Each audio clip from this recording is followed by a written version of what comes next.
The watch. My mum and dad gave me a watch. Not a posh watch. Good enough to tell the time by though. And it went well enough until one day at a camp we were playing smugglers and customs over the sand dunes. I was a smuggler and I had to get £20,000 through the customs for us to win the game. £20,000 written on a piece of paper. There were 3 ways to get past the customs. 1, by running so fast the customs couldn't catch you. 2, by going creepy crawly so they couldn't see you. And 3, going through the customs with it hidden on you somewhere. I chose 3. I chose to hide it on me somewhere. But where? I know, I said. I'll stuff it in my watch. And I took the back off of my watch, folded up the little piece of paper with the £20,000 written on it. I slipped it into the watch and clipped the back of my watch on. So then I went creepy crawly over the sand dunes. They saw me, they grabbed me, and they searched me. They looked in my pockets. They looked in my shoes. They looked in my jumper, down my shirt, in my armpits. They even looked under my watch, but they never thought to look in my watch, did they? So they let me go. And when I got to the other end, where all the other smugglers were, I said, "Hooray! I got through!" And I opened up the back of my watch. And there it was, £20,000. I took it out, handed it over, and we'd won the game.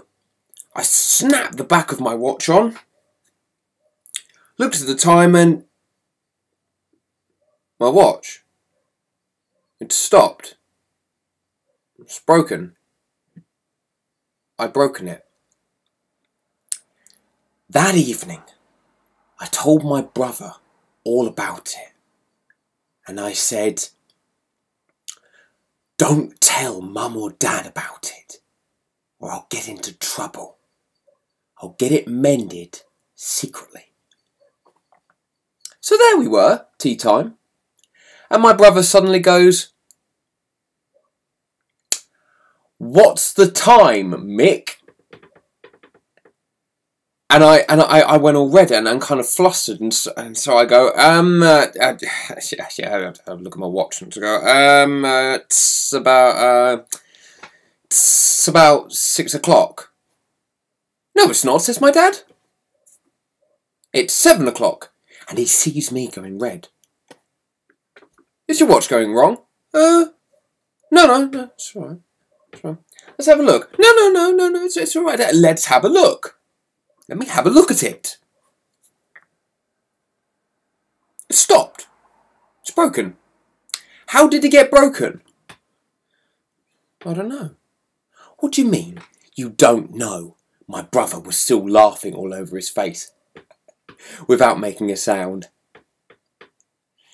So then, I told my dad all about the watch and hiding the money in my watch. He was furious. "We gave you the watch so you could tell the time, not for you to use some kind of secret agent smuggling outfit. Well, don't expect us to buy you presents like that again." I was so angry with my brother for getting me into trouble. Inside, I was bubbling.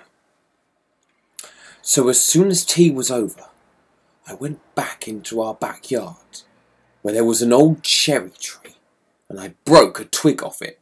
And it was all prickly and flaky, and covered in a kind of grey, slimy muck. So then, I took this twig back upstairs into our bedroom, and I'll tell you what I did with it. I shoved it into his bed.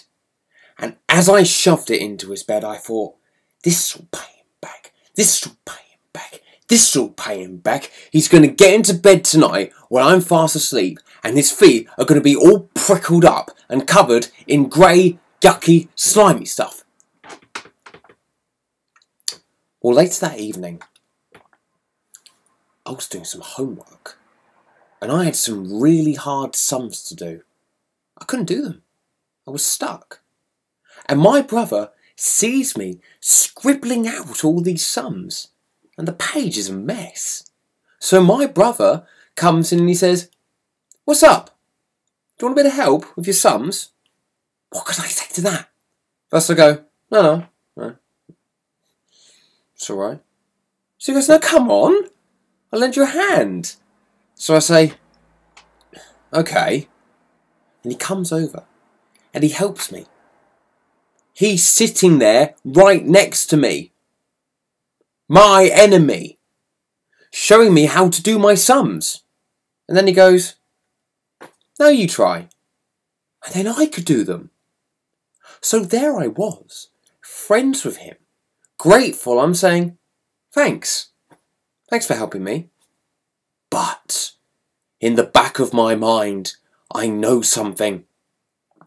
The twig was still in the bed. I didn't know what to say. All I could see was the twig in his bed, just where his feet will get it. Even if I went and got it out, there'd still be a heap of dirty, prickly bits still in his bed, after he showed me how to get all the sums right. So I go, "Look, when you go to bed tonight, there'll be a twig in your bed." So he goes, "A twig in my bed? A twig in my bed? How did it get there then?" And I say, "I put it there." And my mum and dad heard that. So my dad comes in and he says, "Do you put a twig in his bed? Did I hear that right? You put a twig in his bed?" Might I ask, why did you put a twig in his bed? And I just couldn't say. I just sat there like a lemon. I couldn't say it was to pay him back for getting me into trouble, because they wouldn't have thought there was anything wrong with him doing that. So I just sat there and I said, "I don't know." What a stupid thing to say. And my dad goes, "You don't know why you put a twig in his bed? You don't know why?" The boy's going mad. First thing he does is smash up his watch, and then the next thing, he's going round stuffing twigs in people's beds. He's going stark staring mad, I tell you. I didn't think I was going mad. And I don't think my brother did either. I bet he knew why I put a twig in his bed. "I'll stuff it in my butt."